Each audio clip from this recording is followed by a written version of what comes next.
What is up, guys? Welcome to this morsel of the Red Pill Sports Entertainment Show. So, just finished up UFC Auckland, and I wanted to touch on the Carolina versus Jan fight before we went anywhere else. First and foremost, I want to say great performance by Jan. She really dominated the fight.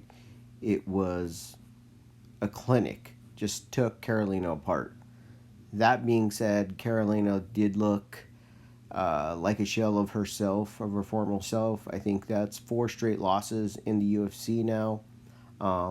What can we say about Carolina? I mean, what has happened to her career, the downward spiral that her career has taken.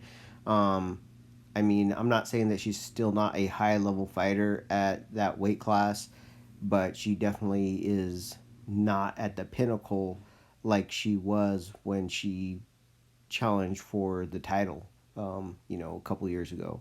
So I don't know what she needs to do to get back on track, but, hope the best for her. Now, red pill moment, guys. This is why I really wanted to touch on this.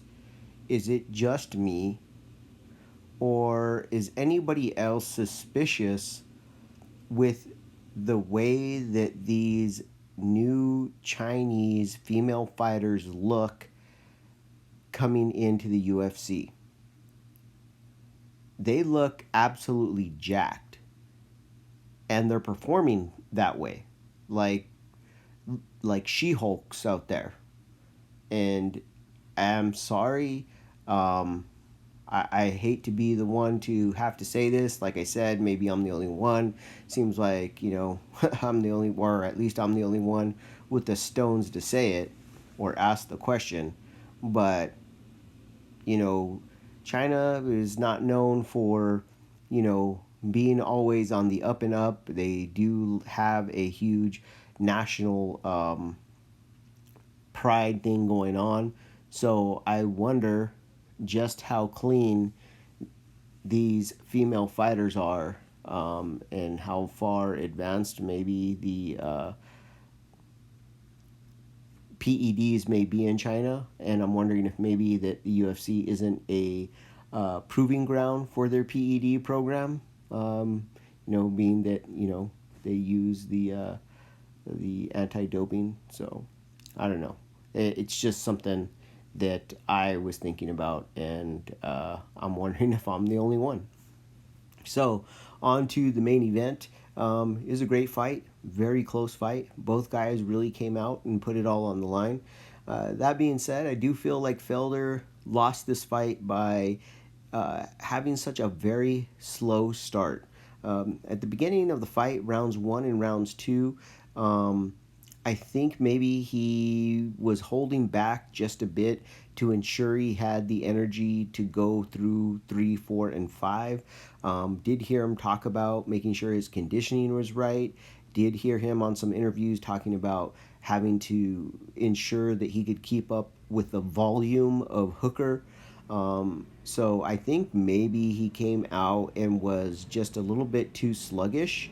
Wasn't quite, as aggressive as he should have been to take all of the rounds. And I think that's what put him into a hole and why he eventually lost via split decision. Now, that kind of takes us into the judging for MMA.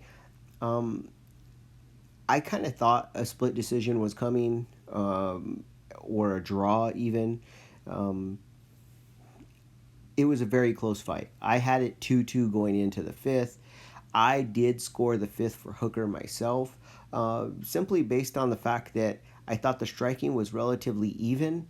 And because the striking was relatively even, the takedown and the bit of control and advancement that Hooker got well on the mat, especially that late in the fight, was pretty impressive. I thought it was impressive that, he actually tried to advance, and he tried to advance to more dominant positions. And so I felt like that was a plus, and that's why I gave him the 5th round.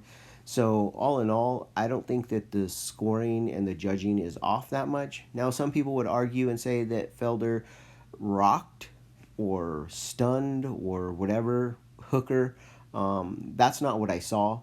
Okay, I mean, he did land a couple of flush shots. Okay, I'm not going to say that they weren't good shots. I'm not going to say that possibly I guess maybe if you want to say it stung him, it stung Hooker, then I could buy that. But rocked to the point that the finish was imminent, I wouldn't say that. So other than that, I mean, I don't really see the argument, but I understand if some people think that Felder won the fifth round, and if they say that, hey, he should have taken it. Clearly, a judge must have thought in that, at least one or two, right? Because there was a split decision. So um, now, if we're also going to start basing fights on damage done, okay, you look at both of those guys after the fight, and you can talk about it's his pale skin and this and that and blah blah blah, and it's some kind of optical illusion and I don't know what I'm seeing,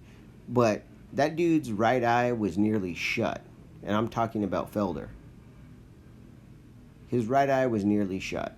So if we're going to talk about damage done and that should be what wins a fight, then again, I still think that the fight went to Hooker. I know some people will be upset because they think that, with the new scoring system, Hooker shouldn't have gotten the win or gotten the fifth round because of takedowns or due to takedowns, because takedowns aren't supposed to matter as much.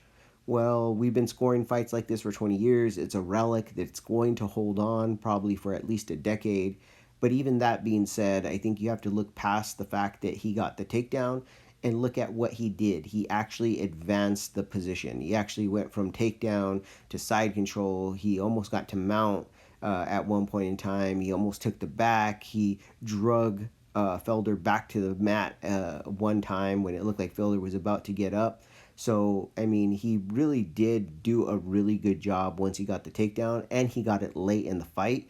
And given that round late in the fight, round 5, was so close, I think that the takedown does matter at that point. Okay? That's just my opinion. That's how I saw it. But anyhow, guys, it was an outstanding fight. Uh, I don't know about Hooker versus Gaethje. I think probably a better fight for Gaethje would be against Conor. But if Conor's not fighting Gaethje, then definitely Hooker Gaethje might be a good fight. I don't know if Hooker's quite ready for Gaethje, but I guess we'll see. Um, I know that Dustin Poirier is still looking for somebody to fight, so it would be probably a nice, uh, fight to put Hooker versus Poirier, right? Hooker Poirier could be a really good fight. Again, that could be a co-main or somewhere on the card in the event that the Gaethje Conor fight didn't happen. I personally think that the Gaethje Conor fight is a really favorable matchup for Conor McGregor, which is contrary to what most people think, but that's how I see it. So let's let this settle in and marinate, and we'll talk a little bit more about what's going on in the 155-pound division later this week.